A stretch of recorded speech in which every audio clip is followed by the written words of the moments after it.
really there's two systems here. There's the mini split indoor unit and then the mini split outdoor unit, and that's one of the systems. The other system is going to be your ERV. So we'll just cover the mini split here first. You got your breaker panel in the bedroom.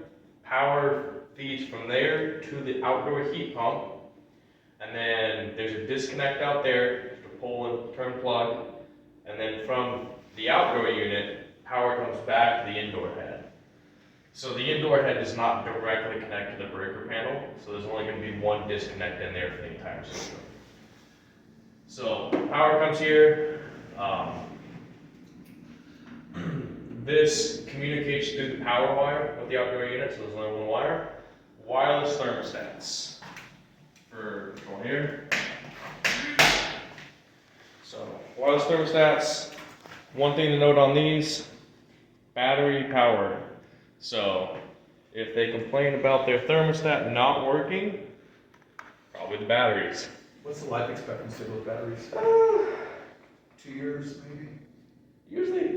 Usually we don't start seeing this till like a little after our second round of maintenance calls, so about a year. So.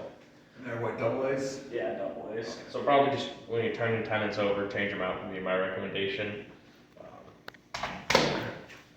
So this is going to control the indoor head here, and this is going to be your source of heating and cooling.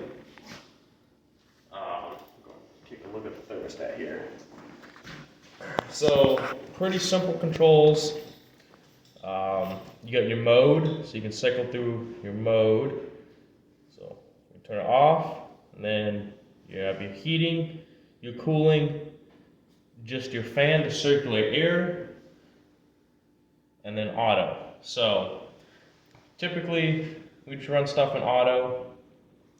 You got your room temperature here, 67 degrees, nice and big. And then if I want to change the temperature, there's going to be two temperature set points. You're going to have your cooling set point and your heating set point.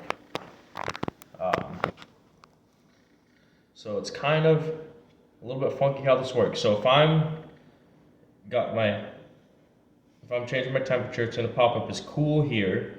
So what I'm doing is, if I'm increasing the temperature here, that's the temperature which the room reaches, and then the system will turn into cooling. So it'll start cooling at 85, or I can bring it down and have it start cooling at like 74. And then I can do the same thing with the heating on this. So yeah. We usually like to see them 68, 72. Yep. So I can click heat, and I'll come down here, and I can have it start heating at 65 if it's the middle of winter, or I can bump it up to 68 like you guys were talking about is kind of typical average. And then cooling I can bring down to 72. And we set a 5-degree dead band on all of our stuff. So you gotta go to 73 then. So we put it at 73. So you can have the temperature range larger, but we keep it at minimum 5 degrees. And that's just for life expectancy on the equipment. If it's, lower than that, what'll happen is, you'll go back and forth. Yeah, and it's really hard on the compressor and fan motor. So humidity settings on those, is that factory set, or can it be changed? So this does not have much impact on humidity. There is a dry mode you can put it on, which is basically what it's going to do is going to slightly cool, and then it'll turn the fan on low, and that'll help dehumidify the space if it's super muggy out or something like that. Not so much worried about the mugginess as I am the ventless dryer. The ventless dryer, so the dehumidifier dry is what they call it, mode will help with that.